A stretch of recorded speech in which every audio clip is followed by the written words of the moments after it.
I watch the news sometimes when I'm waiting for another programme to come on. Yeah, I watch the news because, you know, you get informed on what's happening in the world, you know. Because, I want to know. I don't want to be kept in the dark about those sort of things. I want to know what's happening.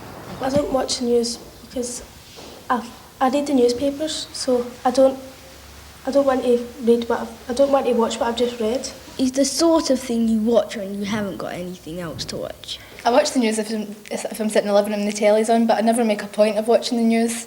I think it's boring. Well, I mean, that's exactly why we created Newsround 25 years ago. It's its 25th birthday this year. Because we realised that we knew that children didn't watch the news. They found it very boring, adult news. But equally, we felt that it was important that children should know what was going on around them. 50 years on, the huge celebrations planned to mark the end of World War II. And invasion of the killer worms, the creatures giving farmers and gardeners the creeps.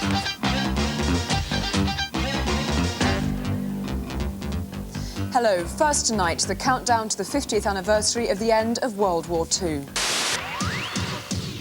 Hi there, this is MTV News. The debate over spray art continues in Italy. A spokesman from one of Milan's local authorities has proposed a ban on spray cans from shops in Milan or an anti-vandalism tax of $100 on each can. Young people watch our news because it's what they're interested in, and we don't patronise them in maybe the way that some other news is patronised. You know, it's not for the younger people. At the end of the day, we have to treat the news exactly the same way as anybody else, and we have to not patronise the viewer. You know, it's their news. It's got to be their news. End of story.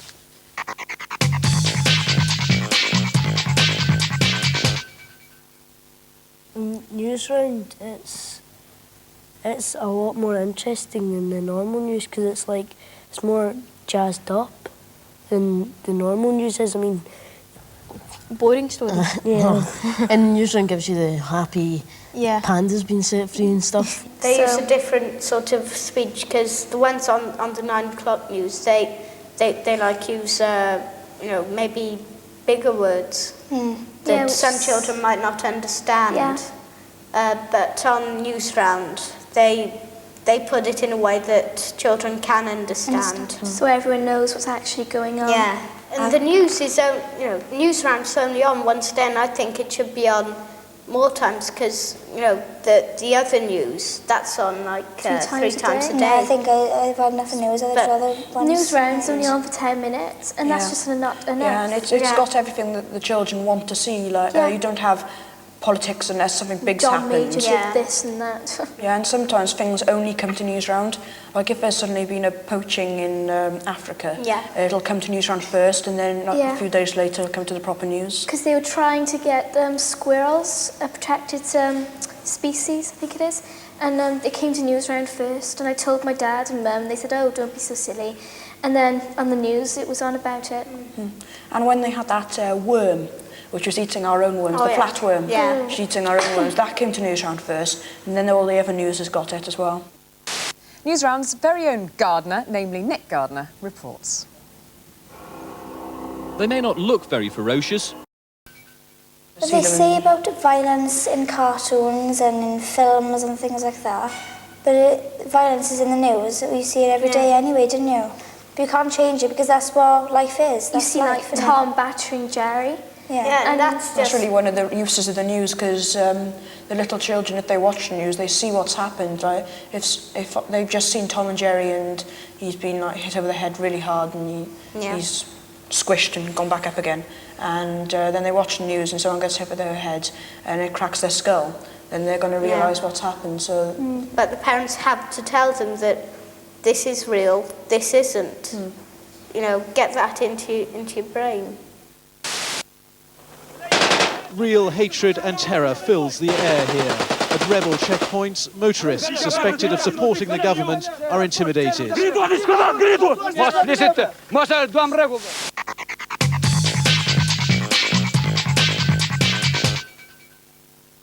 If you watch like the news and you're like violent. Yeah. The only thing that really hurt me was about Dunblane and everybody. Oh yeah, that's one that's really stuck in my mind for ages, and you really wanted to sit down and watch the news because that was on, wasn't it? And I began to look at school in a different way. You know, what if this happens? You know, well, you know, will this happen to me? Is the school is the school safe? Yeah, but it does do some good because straight after the Dunblane incident, our schools bought surveillance cameras for all the buildings. When I was younger, I remember watching Crime Stoppers UK. You know, they come on for 2 minutes. And I remember it was this shop got burgled, and they shown this man coming up on a ladder, climbing up. And even now, I'm scared that when I look out the window, there's going to be a robber there. It affects your life as well, your social life. Yeah. My mother watched something about in Cardiff about that Claire getting murdered. That was terrible. And whenever I walked down the shop, well, she wouldn't let me walk down the shop. She kept going, no, you can't walk down the shop now because just in case a man was there, it might be quite close as well. And everybody's like, what they heard about on the news, they just really get affected by it. But on before news stories, say it was like, you know, someone would be murdered and they were going to show you the body, then they would warn you on the news, you know, this next scene may be unsuitable for younger viewers, or, you know, you may find this disturbing. I would hate to show things on Channel 4 News, which is after all at 7 o'clock, it's not even anywhere near the watershed. I would hate it if we showed things that sensible children who might be watching would find deeply disturbing. But the news is the news, and one can't censor or shape it too much. We do, before we show anything in any way upsetting, look at it very carefully, make a decision about it. We also quite often put a health warning on to say, look, this is going to have pictures which may disturb you. If you're disturbed, you know, turn over, turn off, whatever. But you can't sanitise everything. You can't pretend that if there's war, there's conflict, there's awful things going on in the world, that you can hide behind not knowing. Over with, you know. I mean, all the news people dress up so smart. What's the occasion? Something to celebrate about, is it? They just sit in there in these nice new frocks. The next national news is the 9 o'clock news. From the 6 o'clock team, good evening. Good evening. And the other news headlines tonight as the E. coli bacteria claims its 7th victim in Lanarkshire. I don't think women have to dress up, and actually if you look at what the women... To get the city sported its biggest, said he was innocent until proved guilty. Sometimes I stay up to watch 10 o'clock news with, what's his name? Treble or something. That man, he's quite good. Yeah, because he sometimes makes jokes. And finally, Britain's dogs and cats were said today to be the fattest in Europe. A survey found that half are overweight and a tenth seriously obese. Yeah, but he's serious, but I don't know what it is about him, but he is quite good, that man. I don't know his name. Something Treble. And that's news at 10 tonight. We're back tomorrow. From all of us here at ITN, good night. If I had to have someone presenting my news, I think it would be Harry Enfield, because he could have a laugh as well, and we'd find it much more fun. And I think it would be more about music as well, and it wouldn't be so much about the royals, because it's all it is. Like, Diana did this, why don't they just leave her alone?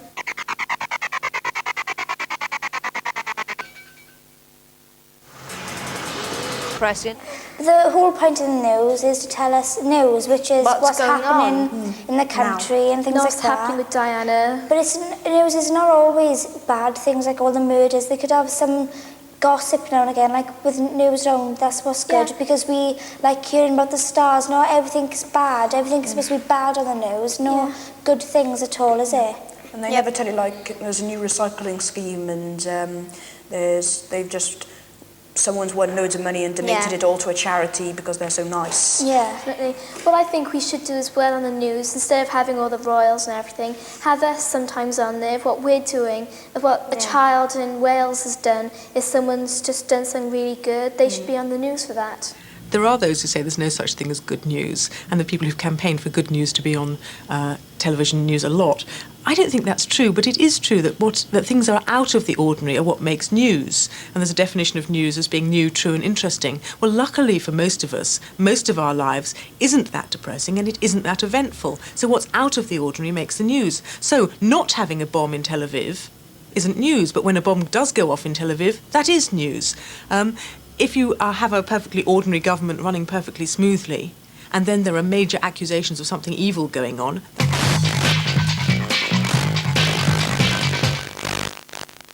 In these programmes, teachers are the most stereotypes than the children, because you get like, if you have a black teacher, he's always like really low down. He's in the hierarchy of the teachers. He's just, you know, the teachers shun him. And like in Grange Home, there's a Welsh teacher, and he's portrayed to be really horrible and rugby player and just not very nice. And English people always have this view of Welsh people. You know, they have sheep in their back garden. They sit in, they sit in front of the telly all day. They go down the mines.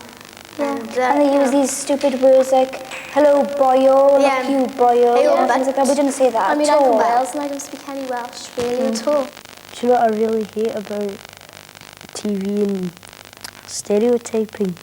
It's when the blue background, and just grey table, desk. and sitting there with the papers, white papers. Could smile now and again as well, doesn't he? He never smiles, doesn't he? Well, the time is 6:15 and still to come.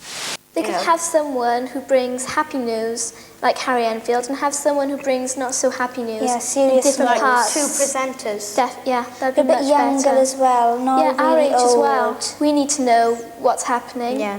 So they got to think about us a bit more. But you can't cancel out the things like wars, because if you're going to fly out there 'Cause tomorrow, they're serious. you don't really want to fly out if there's suddenly been a full-scale war announced.